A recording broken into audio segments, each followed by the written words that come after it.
Midwest Box Trucking. As we all know, it's the infamous Prime Week. And I'm just going to be 100% honest with you guys. From what I'm seeing on the board over the last couple days, it's not a whole hell of a lot of a difference. People are still taking rates right around $3 per mile. And a small percentage of individuals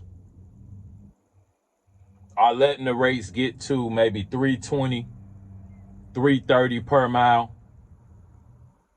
And I know everybody hear those numbers and they think those are good rates.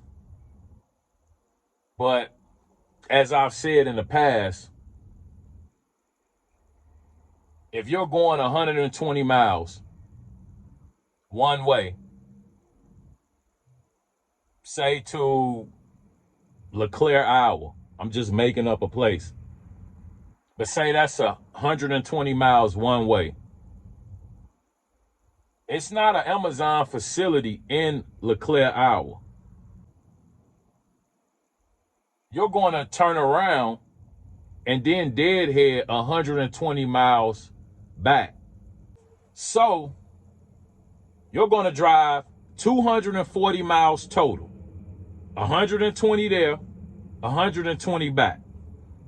If you take that 120 mile trip for $3 per mile, that's going to gross you a total of $360 for 240 miles.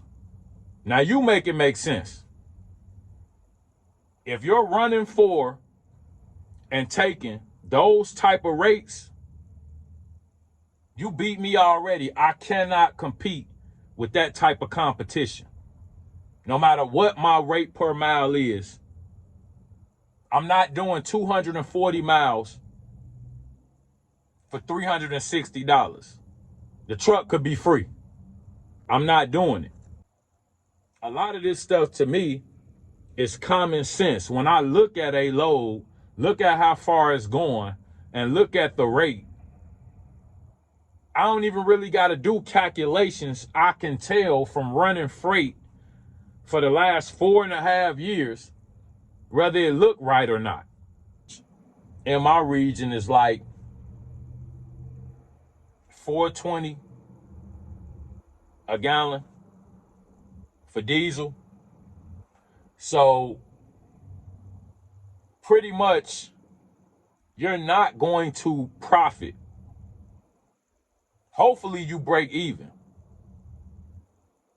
But you're not going to profit doing a 240 mile round trip, especially if you factoring in insurance, fuel, maintenance, as well as your energy and time spent. So, like I said, in my opinion, I miss a lot of loads because even with my cost per mile, I'm just not willing to run those type of loads for that amount of money, So I feel like where a lot of individuals are going to make more money during Prime Week as well as into peak season, because we right around the corner from peak. Everybody wondering, is it going to be a peak season and so forth? I have never seen a year, last year included, because it was a bunch of nonsense going around about how it wasn't going to be a peak season. And then I watched multiple individuals, include myself, make in upwards of $15,000 in the month of December. So, like I said, where a lot of individuals are going to make more money during prime and, like I said, peak season isn't going to be in the higher rates.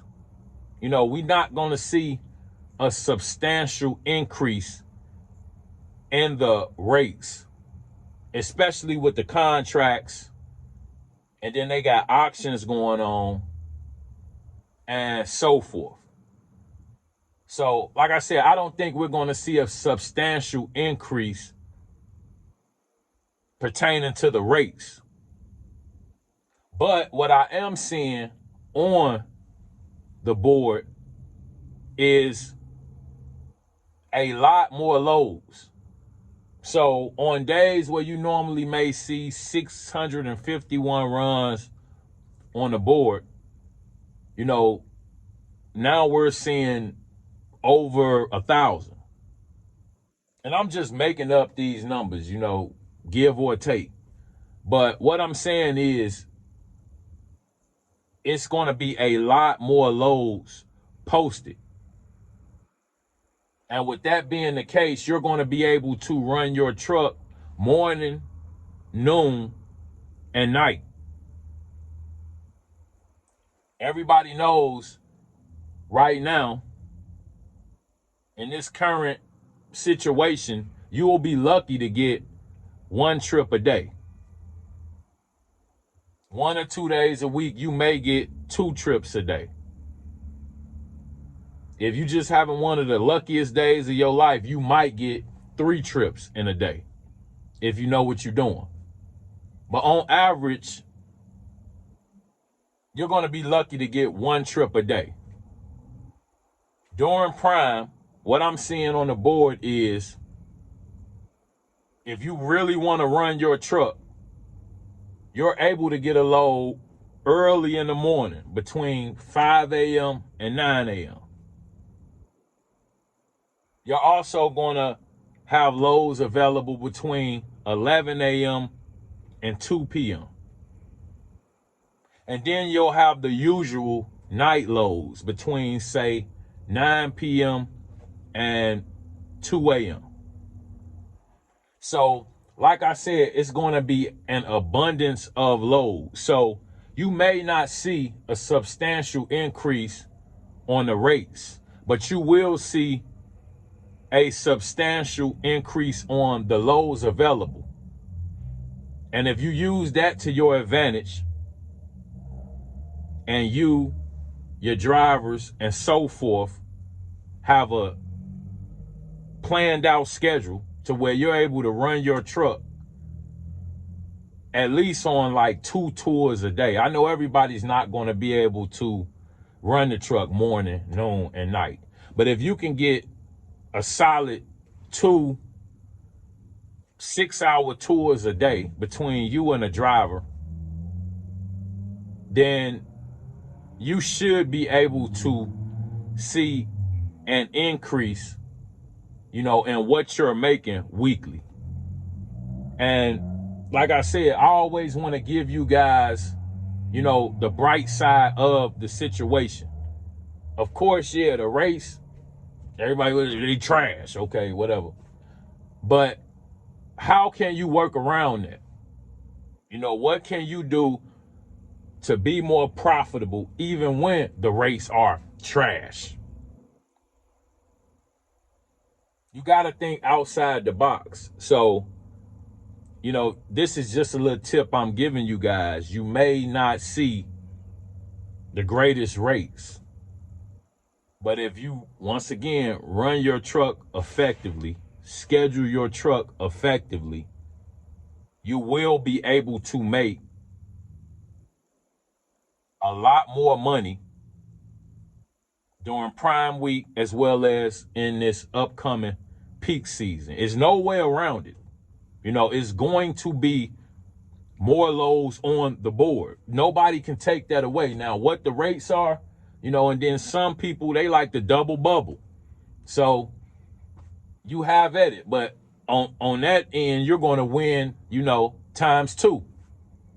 So if you know, you know. But me, like I said, I try to play it by the book because more and more often I'm seeing, I was just talking to one of my homeboys, and I actually, put him on to Amazon. He was doing contracts, and he was doing like local contracts. And I was like, man, Amazon, once you learn the process, is going to be a whole hell of a lot easier than running for these, guys around the Chicagoland area that want to put 12,000-pound loads on your truck. They want you to do 6 and 7 stops during rush hour between 7 a.m. and 4 p.m. So we were talking, and this was probably a year ago, and I'm like, man, you should sign up with Amazon. And he was telling me that he heard that they had higher insurance limits, and that's kind of why he was staying away from it. And I told him, man, that little extra that you're going to pay, for Amazon's insurance, you're not even going to notice it. So he actually increased his insurance, and he told me, he like, man, once I learned the process, it's seamless, and he loved doing Amazon as opposed to, like I said, the local contracts. And something happened. I'm not even going to go into details, and it's a good dude, man. He worked hard. Remind me of myself. So that's why I know it could happen to anybody, but he ended up getting banned from Amazon, and he been trying to get back in, and it was over something silly, dealing with safety, which me personally, I don't think it was a big deal, but whatever it was, he ended up getting banned, and he's been trying to get back in, and he's been unable. So I'm just touching on this to say, I try to play it by the book. I don't need no extra issues. And I'm currently, to be honest with you, in the process of moving my business away from Amazon Relay. I want to, in the next year, begin to use Amazon as a backup. It's just saturated, which cause and effect causes the rates to be low, because we got new individuals that honestly just don't know what a good rate is in general. They don't know their cost per mile. They just pay $2,500 a month for insurance, like, it's the thing to do, and nothing matters to some people. So you get individuals that they just run freight, and you almost can't blame them. If you have not been educated and all you got is YouTube, which is not real, all these individuals do is lie or tell stories from their point of view. It's one-sided. They never give you another side to the story.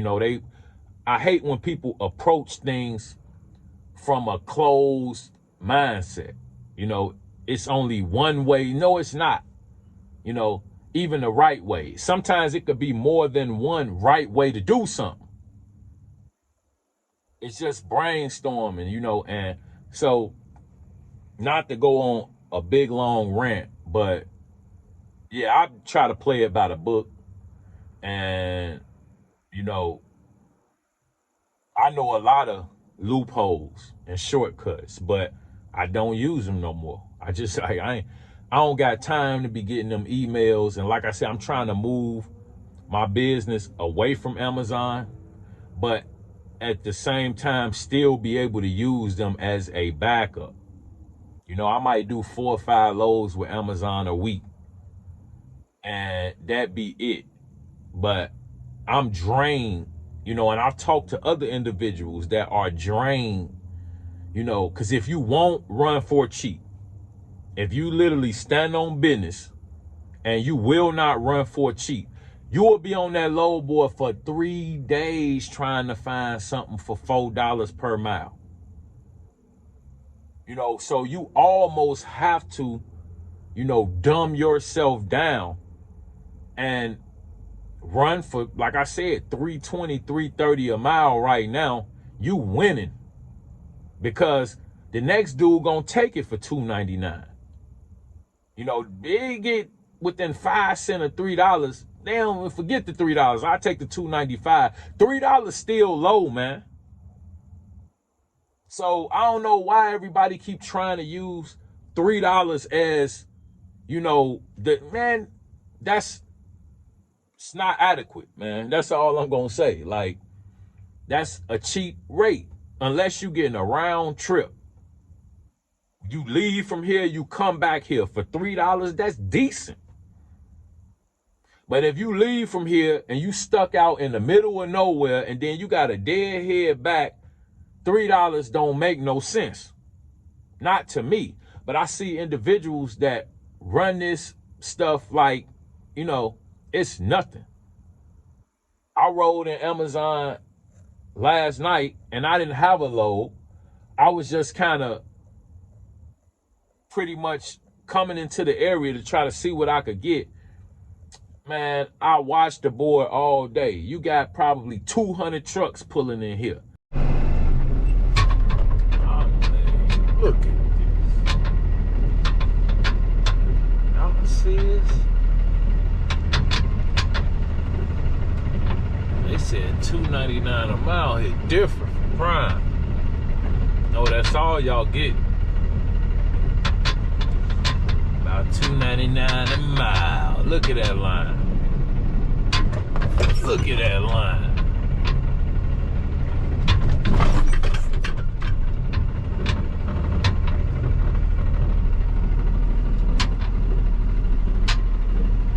Look at this.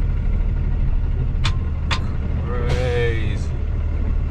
It's thundering and lightning. They waiting in line for 2 and 3 hours to get a load that pay $2.89 a mile.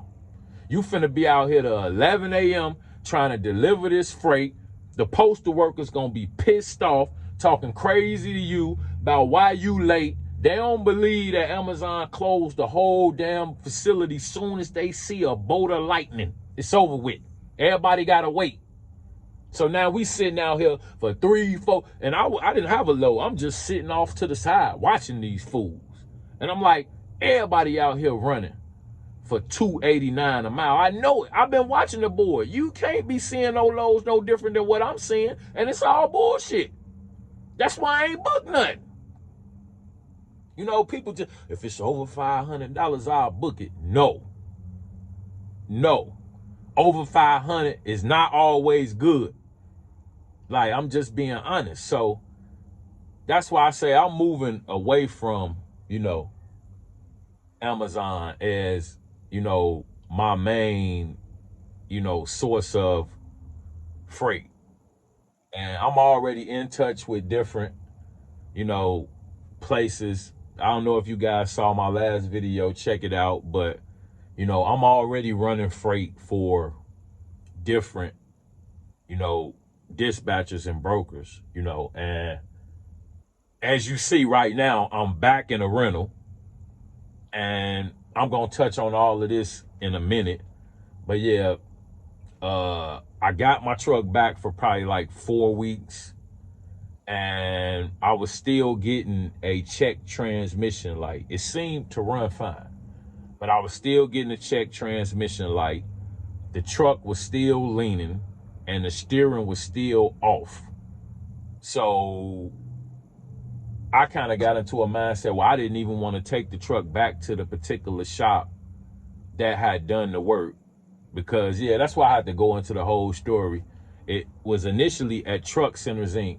And they moved the truck to a Penske shop because they didn't want to pay the $14,000 for the full repairs for the new transmission and the install.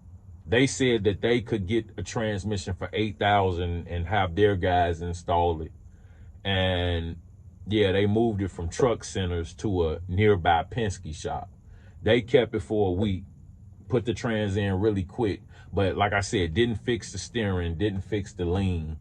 And then my claim rep wanted me to take the truck back to them. So I was making up all type of BS excuses why I couldn't get the truck back to that particular shop, because it was like in a small, more rural area. And I wanted it to go to a shop more in, you know, the Chicago and surrounding areas, because I just feel like they got better mechanics and they deal with a lot more issues on a regular basis. Whereas this particular shop seemed like they just did PM. So yeah, I got it back. I had it for like 4 weeks. I was able to do some runs in it, but like I said, I was still getting a check transmission light periodically. So I took the truck back to the shop probably 2 weeks ago, a little over 2 weeks ago. And I was hoping that they would finish the repairs quickly, because I'm just thinking that the transmission light was like a computer type thing, because like I said, it ran fine. But yeah, it's been now over 2 weeks, and I stayed home, just took a little vacation, which, man, I enjoyed it. But yeah, I stayed home for 2 weeks and just relaxed, hoping that they could get this thing squared away. And this being Prime Week, I'm like, man, I can't wait no longer. So I hit Enterprise up, and I leave my $1,000 deposit with Enterprise on deck. You know, when I turn my truck in, I don't make them return the $1,000 that I put down as a down payment. You know, they've had that since I put it down, 2.5 years ago. At one point I was running 2 trucks, so they had 2 deposits, but one deposit I did get back. But my main deposit for 1 truck, I leave, there with Enterprise. So 1 phone call and 1 week's rent, and I can always get a truck from Enterprise. They don't ever give me any problems. And when I went in, it was a lady, she was new, and she tried to tell me something about a $300, because I'm like, it should be a 1 week's rent. So she tried to tell me, oh yeah, your first week's rent, $477, and then $300 as I don't owe no security deposit. I was like, I got $1,000 on deck right now. You better. She's like, hold on, let me go in and check. You're right, and you just taught me something. You're the first that actually, yeah, I leave my deposit there.